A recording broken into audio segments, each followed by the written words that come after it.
name is Alicia O'Sullivan. I'm 18 years of age.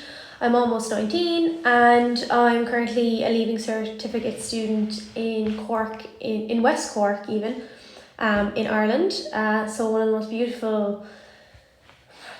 beautiful places in Ireland, probably, just right on the coast, surrounded by peninsulas and bays and just beautiful beautiful nature is the just most simplistic way to describe it. I've been a youth activist probably all my life, really, without, labeling it youth activist. I would have started really in primary school with Green Schools Committee, which is a programme for children between the ages of 5 to 12, and you take on projects every year to earn a green flag. So I would have been really involved in that, really interested in that at a young age, and this was before climate change and climate action were really words used on a daily basis. It was more about environmental awareness and green, everything was green. My granddad also would have been a really big influence on me. He was really into recycling and recycling scrap metal parts, and that was a huge part of his life. And it wasn't, maybe he didn't realise that it was such a green thing to be doing, but I guess back in those days we had more of a circular economy where people had to reuse things to make money, or reuse things to function, or reuse things that could benefit their lives. So then I got into secondary school, did a couple of things with youth committees here in Ireland. Then I got involved with the climate strikes last March. March 2 years ago now, March of 2019. And I guess I was quite inspired by the strikes. I really thought that a movement was growing, and a movement where we as young people were going to be able to stand in solidarity together and hopefully get a seat at the table and hopefully be listened to. But that hopefulness annoyed me, because I thought, why are we hoping for things? We should have these things and we should be listened to, and it's important that our environment is protected. So after that, I got invited to speak at the Ocean Wealth Summit, which was a big summit for small island nations here in Ireland, in Cork, actually, in my own county, last June. And there was 30 small island nations from around the world there. Former US Secretary of State John Kerry was there, and our Taoiseach, our Vice Prime Minister, Simon Coveney, was there as well. And I took this opportunity where I got to speak at the event as a big one. I took this as my opportunity. I had been at the strike, I had been rallying, I had been learning more and more about the climate crisis, and I thought, wow, this is my chance to speak in front of our government, in front of all the governments of small island nations around the world, or a lot of them, and speak on behalf of the young people. And I did that, and I really incorporated my own local problems, I guess, into the global perspective that is climate change. Here at that time last summer, it had been going on now for multiple years, but there was two High Court environmental cases happening.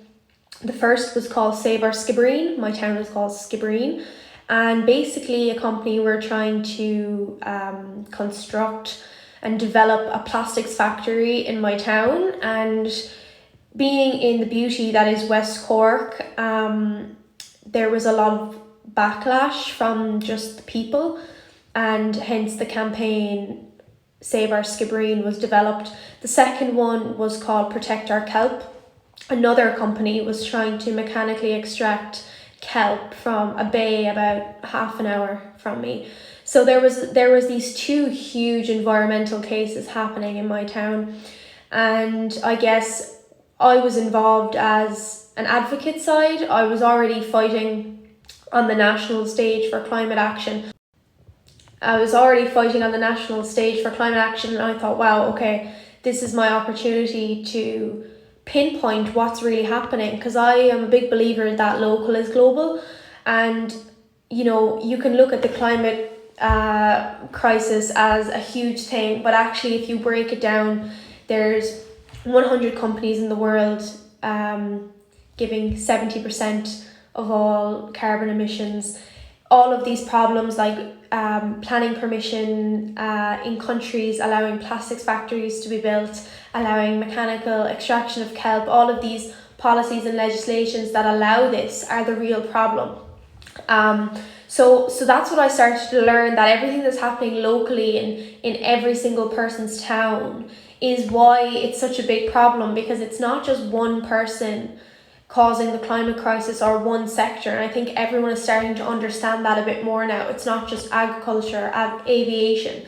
It's everything that is happening in the small circles, and nothing can come together to fix it, which is, I guess, what we're trying to, all of us climate activists are trying to do, is just to bring people together to understand that concept. So after that, there was the court cases were still happening. It was during the summer, so I was kind of away, and then I came back and I was invited to be Ireland's UN Youth Delegate at the first UN Youth Climate Summit in New York. So obviously I was like ecstatic, couldn't believe it was happening, that I was going to get to New York. I'd never been, that I was going to get to be at the UN, that I was going to get to possibly meet Greta Thunberg and possibly sit down with the leaders of my own country face to face at a climate related event and talk to them about what young people want, what young people are demanding, and hopefully work out a plan that when we come home, that young people aren't just on the streets anymore shouting for change, that we get to sit down with our leaders and get the change. So I was really trying to advocate for a climate youth council for Ireland. There's similar councils around the world now that are really, really great constructs for young people to give proper input to climate policy. So I did that with our Department of Children and Youth Affairs Minister, and she is an amazing, she's not a minister anymore, but she was an amazing minister. And what she did was, that was September and our budget comes out in October, and she said, okay, I'm going to give €500,000 to fund this Climate Youth Council. And then we had an election, and now with the COVID-19, there's obviously a backlog, but that money is there and that money isn't going to change. So once everything can go back to normal, or some shape or form of normal, we'll be able to construct that Climate Youth Council and possibly have a council of young people who will represent nationally the climate needs and wants in terms of policies, legislations, projects, funding, and give input into all those things to the government from a youth perspective. Another thing that she did after meeting me in New York was give funding even for Climate Justice Fund. She gave €500,000 to that. Now that was extremely important, because what it did was it gave money to youth groups, youth organisations, and people working with young people on climate projects to fund them and to learn about the climate crisis, about the Sustainable Development Goals, and fund those ideas, fund education, which is obviously the most important aspect of the climate crisis.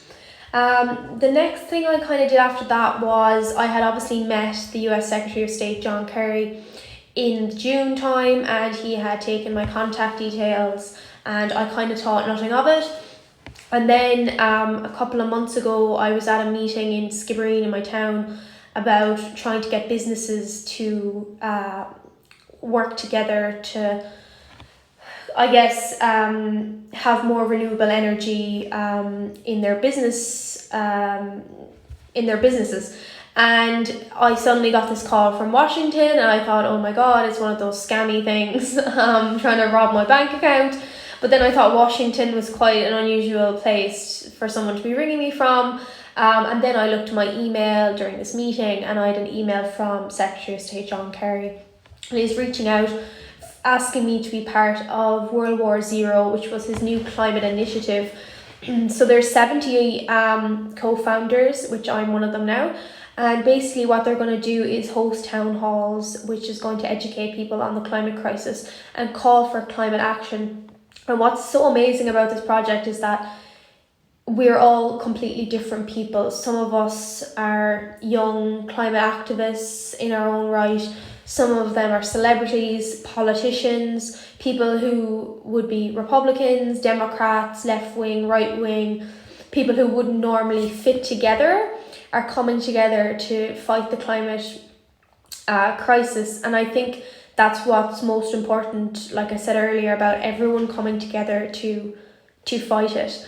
And again, it's people who wouldn't naturally come together. So that's what I've been doing. And I guess like locally I've been involved in a couple of different things like Sustainable Skibbereen and trying to engage with my own town as much as possible in terms of what we're doing. And I guess I've used my town as a really good learning curve for what can be done nationally and what needs to be advocated for.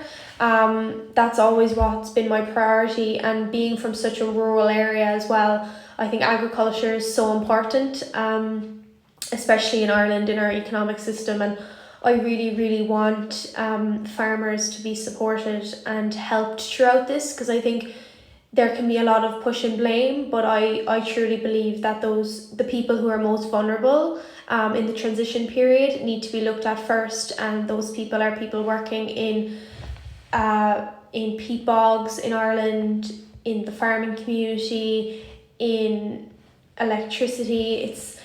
It's so important, and I really believe in that. And yeah, and that's what I've been doing. So today I'm going to be interviewing 3 amazing climate activists. Whether they would call themselves that or not is another thing. I think the label climate activist probably a little bit overused at this point, but these 3 people are definitely amazing activists. So the first person I'm going to have on is a girl called Tessie, and she has been an amazing advocate for climate action and policy. And the second girl I'm going to have on is a girl called Beth O'Doherty, and she's from Dublin, Ireland, and she has been really involved in Fridays for Future here in Ireland, organising the strikes and the rallies. And the third person I'm going to have on is a guy called Kevin Murphy, and he has set up his own business called To Go Cup, which is running now. I'm sure he'll tell us all about it anyway. And it'll be interesting to hear about businesses and how they're impacted in the current pandemic, and hear about sustainable businesses as well, because obviously it's hard for normal businesses, but for businesses like Kevin's, it'll be extremely interesting to hear about that. So hopefully you'll tune in, and we'll get started soon. Hey, can you hear me? How are you? Good, how are you? I'm delighted now that it's working. Yeah, because I was trying to work in and I was like, is it just me that everything is pausing? So I was like, I'll just text you and see what's No, up. it was me. Unfortunately, living in rural Ireland, it might be beautiful, but the internet is definitely not beautiful. I just From have what a I've heard, meltdown. it's quite hard from what I've heard. Yeah. Oh, yeah. We're all the same. Like, we've just accepted our faith, and if something works, then that's a plus, you know. Guess so. But yeah, so I just did like a quick introduction, briefly mentioned about the 3 people I'm having on, and to be honest, like, I've only met you recently, but I think what you do is just amazing, and it's strange that you're from Cork and we don't know each other. I think I remember seeing you at like March 15th, but like I was at the very back and you were just up there at the front like doing your thing, and I was like, yes. It was just me and my friend on the pillar outside City Hall being crazy. But I guess for people who don't know you, but it might be nice to just give a little introduction to yourself, like name, age, and what you do, basically. Right. So, my name is actually Teresa, Oh, but everyone just kind of calls me Tessie. I'm 16 and I'm a climate activist and social justice activist. okay. And I was just saying earlier as well that, like, I mean, you and Beth and Kevin are definitely what I would define as climate activists, but I think there's definitely a discussion to be had around, like, the word climate activist and, like, how people, I think, overuse it, and then it almost loses its value. And I think that's why like certain media and publications and certain people have like almost turned against the climate movement as well. I think it definitely adds to that. What do you think? Do you think so, or? Yeah, I think definitely, like, in my opinion, can you hear the echo, or is that just me? I can hear you perfect. All right, great. So I think the climate activist term kind of came after the climate strike Mm. started. Because beforehand, if you look at the way the media portrayed activists who stood up for, the environment and stuff, it was very much like environmentalist, environmental activists. Like the term climate activist hadn't exactly been used as often until like climate strike came in. So I think definitely like the term climate strike or climate activist it's like you can't really like identified or point as a Mm. specific thing because it's very much the same as an environmental activist. But some people tend to just put climate activist people who strike, Mm. which sometimes can turn people away from using the sentence climate activist because again they might just be genuinely concerned for our environment, wanting to fight for it, but because they can't strike, they might not be able to call themselves a climate activist because of the like the it's not exactly like regulation, but just the way things are. Like a lot of the people who call themselves climate activists are strikers, Mm.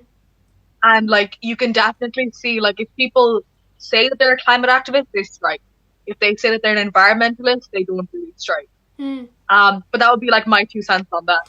Yeah, and I agree. And like, I'll obviously have Beth on later to talk about the strikes and like give more detail about it, because I was never like a weekly striker, and that was for multiple reasons. Like one of them being that I live in rural Ireland, and it would take me an hour and a half to get to the city, which is like a 3 hour journey, right?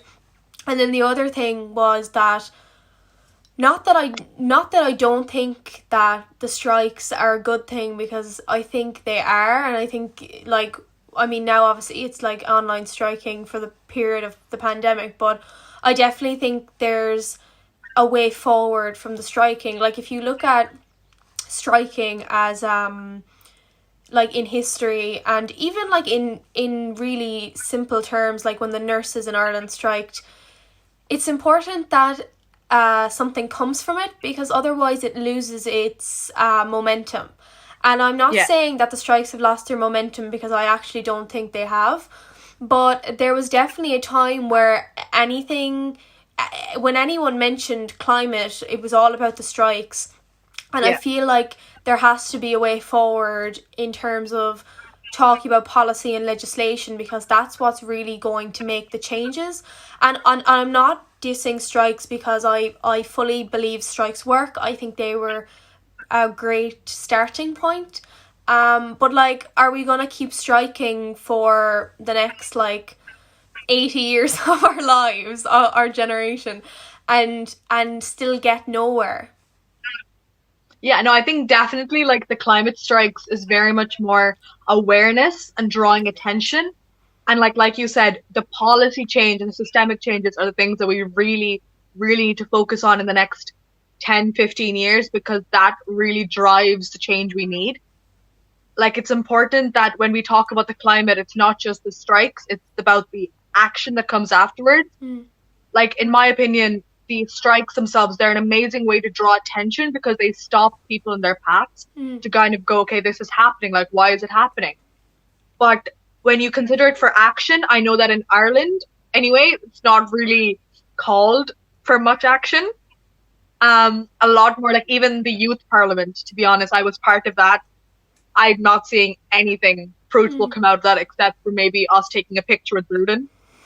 Other than that, I don't really see any like benefit of it, and I would even call Bruton's picture a benefit. But like, it's just the way it is. Like, if the strikes are very much awareness, they bring people together, and it shows the urgency of it. But we need to put action in that as well. We need to put policy change and systemic changes in there too.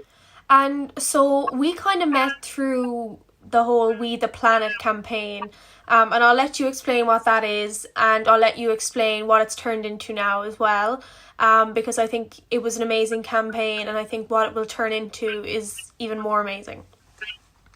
Yeah, definitely. Like, it started off on the idea that obviously, it's the 50th anniversary of Earth Day.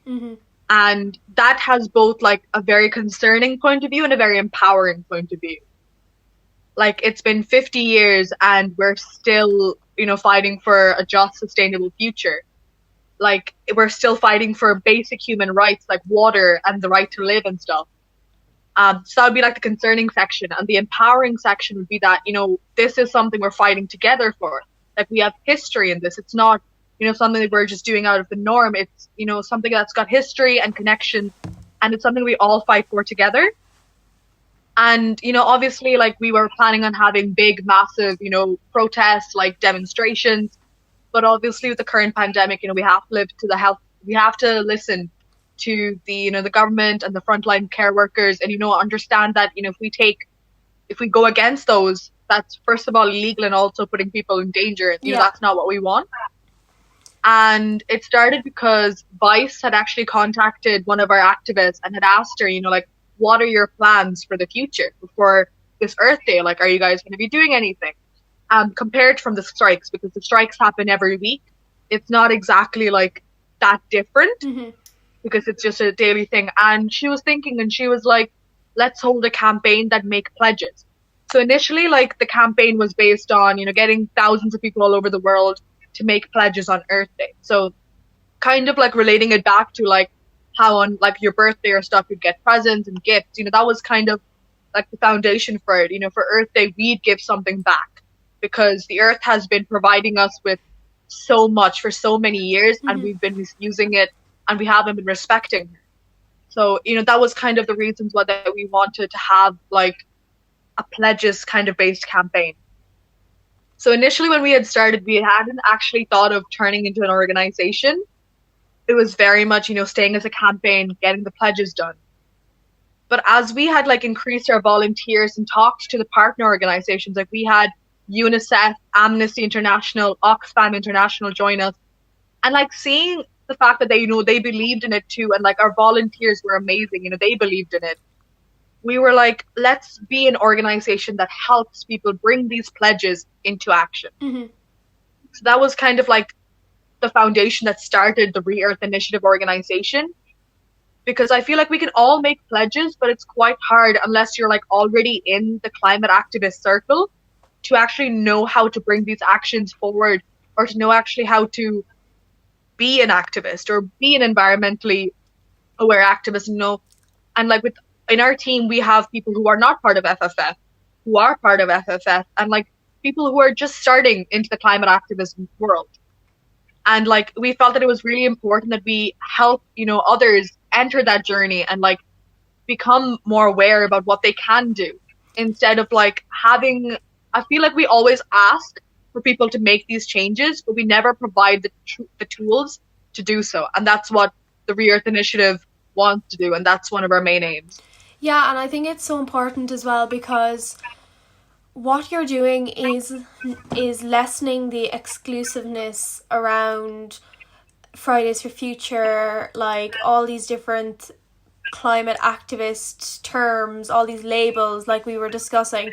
You're just bringing it back to young people who care about the planet, essentially, and care about their future, which I think is probably the majority of young people. But I think that the most important aspect for me in the last little while has been, well, I say little while, the last 2 years, has been actually understanding climate science. Like, I was never a sciencey person. I hated science realistically before I was 16, and then I don't do any science for leaving cert. In the last few years, I've started to understand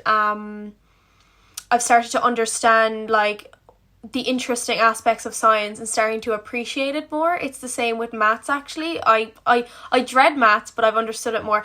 And I think the ignorance that comes when it comes to the science is so crazy to me. Like, how can something be in black and white, and for you to say, oh, that, and for people to dismiss it so easily, and especially for young people to not understand how that piece of paper or that climate report, how that is going to impact on your future, and how can you not care about that?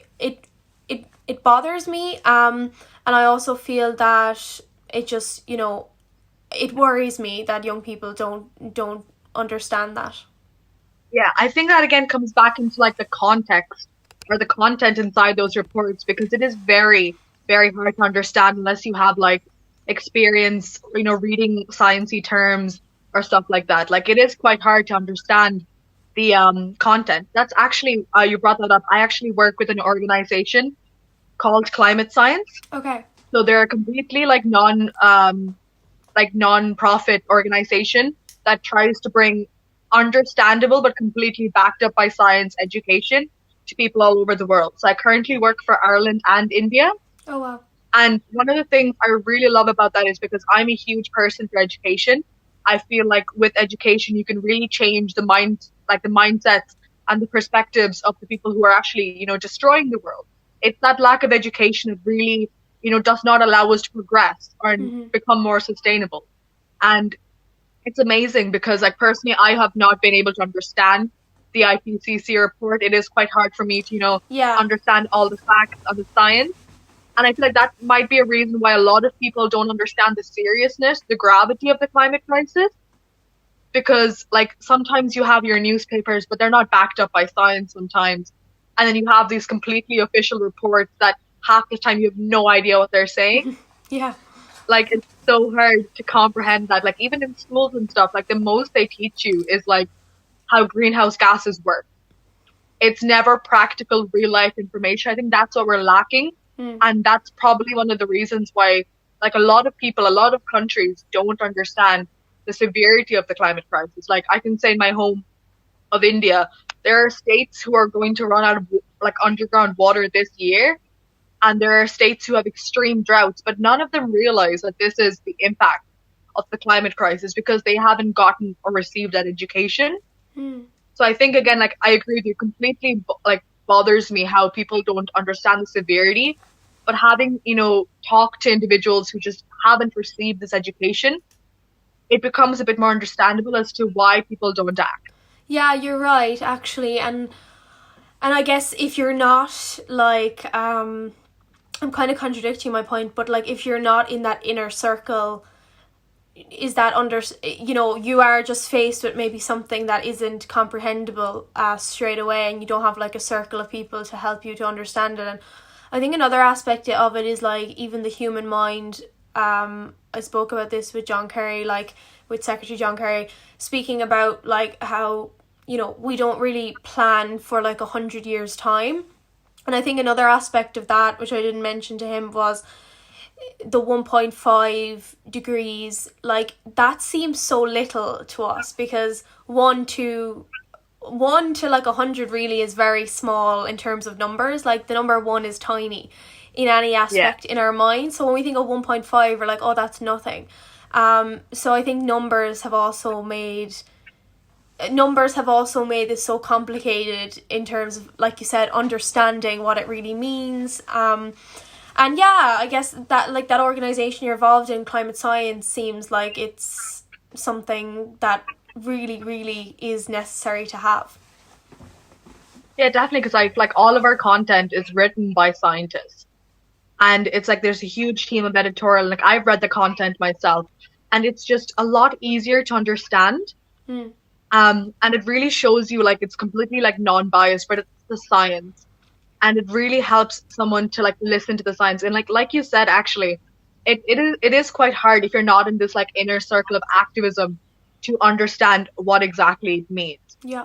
Because, like activists, we have these great resources, but sometimes we forget that others might not. And like it's important that although we have these resources, we share what we have, because like one person understanding fully is not going to save the world. Like we need 100 people understanding at least like 20 to 50% of it, for it to make real change. So I think again that really just comes back into sharing resources, and getting more access to education on real life situations. And just on that note, like, what would you like to see happen? Like, obviously, it's hard to say, and in general terms, what we want is for the government to take climate action. But, like, is there any one thing or, like, one action or one sector that you think should be looked at first, or even just something that you hope would happen in the near future in terms of climate change, obviously? I think again the companies, like economy decide like needs to change its viewpoint, because currently if you look at it, it's very much based on profit, profit, profit. Mm-hmm. No matter what you destroy, whether it be land or even people themselves. And I think I would hope to see that, especially during this time as well, it's a time for companies to kind of just sit down and go, we have the time to completely change our, companies like ideas, and like, especially for the oil and fossil fuel companies, a lot of them are like, yes, we'll go, carbon free by 2050, but they still want to be producing these fossil fuels. And they have these smaller programs of like renewable energy, but it's important that they actually funnel the money that they're doing for like bigger oil drills into renewable energy, because there will come a time where the people will no longer want non-renewable energy, and it's just not enough for them to continue making it Yeah. and causing these emissions. So I think just systemic change to a point where we no longer put profit over people is what I'm hoping for. Well, I think that's a lovely note to end on. Well, thanks so much. And it's Thank you for been, having me. yeah, no, it's been amazing to chat to you and hear about everything you're doing and have done and what you hope for the future. And hopefully, this pandemic will lead to a bigger change for everyone.